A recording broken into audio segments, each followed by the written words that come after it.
Deep on the ocean floor, countless buried microorganisms from Earth's ancient oceans have, over time, created vast pockets of oil and natural gas. The quest for these organic fuels has led geoscientists to many special places as they try to solve the complex riddle of underground oil and gas reservoirs. 4 subsets in it. The Permian Basin in the Guadalupe Mountains of far west Texas was once the bottom of an ancient ocean. Today, it's one of the most studied marine areas on the planet. Deeper than I ever remembered. Many different types of carbonate rocks form in the oceans. What we know as limestone is one of those. Around the world, there are many oil deposits associated with these carbonate rocks. This area, in particular Shumard Canyon, draws scientists from around the world because here are opportunities to study an ancient oil reserve found nowhere else on the planet. Another day in the office. The Permian Reef Complex is the outcropping equivalent of some of the larger oil reservoirs in the contiguous North American continent. The unique opportunity here is that in the outcrop we can see the reservoirs completely exposed. We have a complete expanse of rock to look at the different rock types that make up an oil reservoir.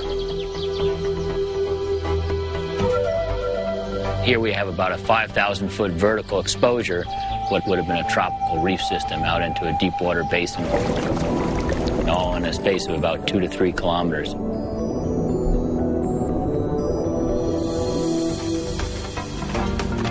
Charlie Cairns and Jerome Belayan of the Jackson School of Geosciences are no strangers to the Permian Reef.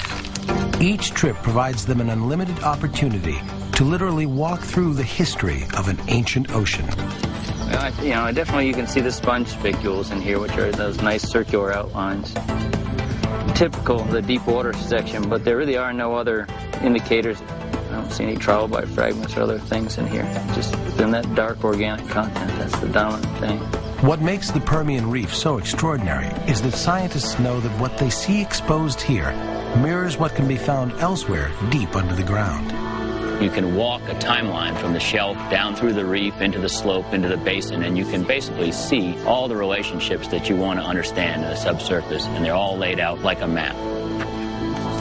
With oil getting harder to find, some scientists are using specialized land-based technology like LIDAR to help locate and define new reservoirs. Meanwhile, others are launching brand new tools to explore the bottom of the ocean.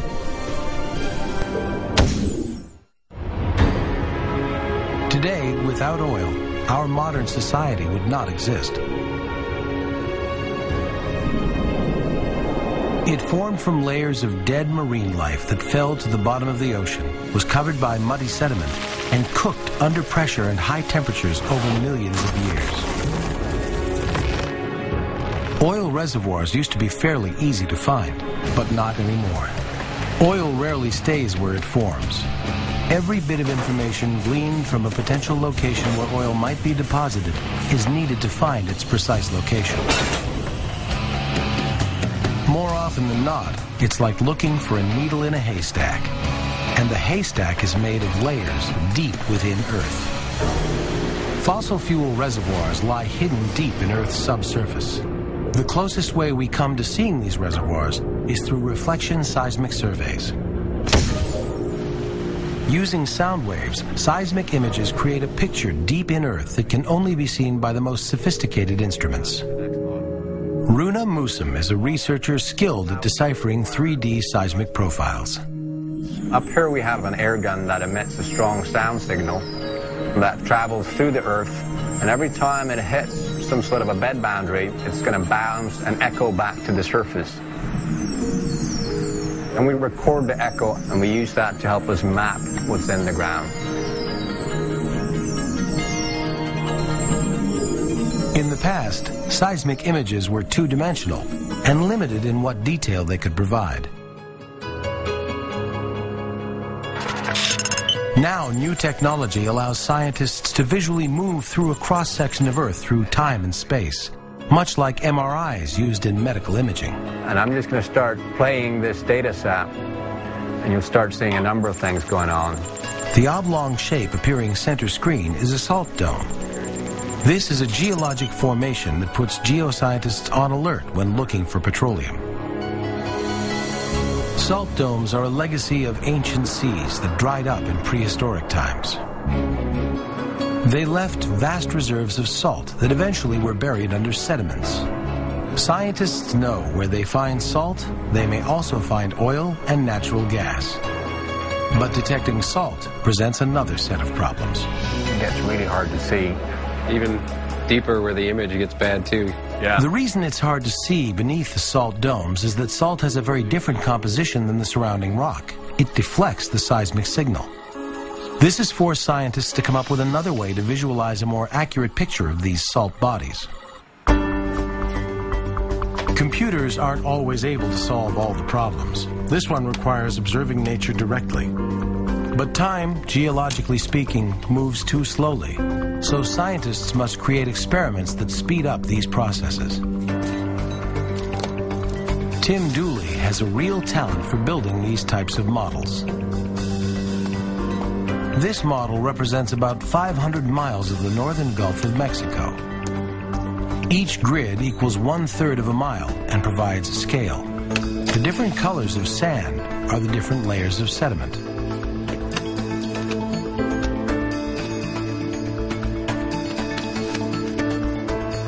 He uses silicon gel as a substitute for salt because it has a very low viscosity. Over time, it flows like a liquid. Tim has found that silicon gel acts just like salt, but moves over a few days instead of millions of years. Hi, Tim. Martin Jackson studies salt tectonics and the formation of oil and gas traps. Tim's models provide him with excellent examples of Earth's processes. So we're looking from one lobe across. If you could look at salt deposits over geologic time, they often behave more like a fluid than a solid. In these images from the rugged Zagros Mountains of southern Iran, salt has ascended in fluid-like plumes, pushing through the overlying rock, forming salt plugs. What looks like glaciers is actually salt. And where large salt formations are found is where scientists look for reservoirs of oil and natural gas. Green one. Yeah, that's. Using time-lapse photography, Martin and Tim review the progress of what happened to the seafloor during their 3-day experiment. This is the overhead movie. Yeah, look at that sudden surge initially. Yeah. Okay, creeping along. Slowly. There's another one. There's another load. The colored ribbons plot the direction of the salt migration. Yeah, now we've got a suture down. The boundary, or suture, where the two lobes meet, represents the formation of a subsurface pocket. And down In nature, these salt lobes would be difficult to comprehend because of their vast size. The model brings the details into focus. We're discovering just how common salt structures are, just how much they've deformed sedimentary basins around them. And those structures are helpful because they not only create traps, but they create the pathways for migration of hydrocarbons. So having seen the model that Tim made in the lab, we can recognize things that we might not have known before.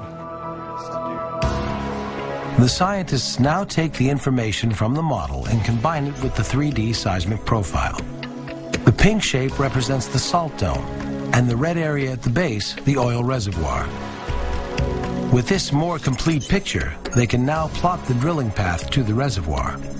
This pre-planning is so precise, it allows them to come within several inches of their intended target when they actually drill in the field. In September 2006, all of these technologies came together to help find a new oil reserve under a massive salt dome in the Gulf of Mexico. It could be the biggest domestic reserve since the Alaskan North Slope and potentially boost the U.S. oil and gas supply by 50%.